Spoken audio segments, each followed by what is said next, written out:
કે તમે જેના દમ પર ઉડો છો ને, પપ્પુ નંબર 1 પાસે એની સ્પેશિયલ દવા છે. ના, પપ્પુ નંબર 1 છે બેટા, પાછો નહીં પડે. तुम चारों तरफ से घिरे हुए हो, ये आखिरी वार्निंग है. भागने की कोशिश बेकार है. અમારું વીએસઆર વાગે તમને નહીં ગમતું, તમને બોડી ચડે.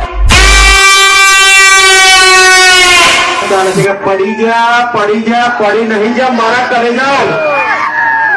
આ બંકાની જયારે એન્ટ્રી થાય ને તો માહોલ ગરમ થઈ જાય. તારા ઘરનો મારા કલેજા, અહીં તો વીએસઆર વાળાના જે નડશે ને એને કાયદેસર પડશે. તો ક્યાં બોલતી મેરે વીએસઆર की पब्लिक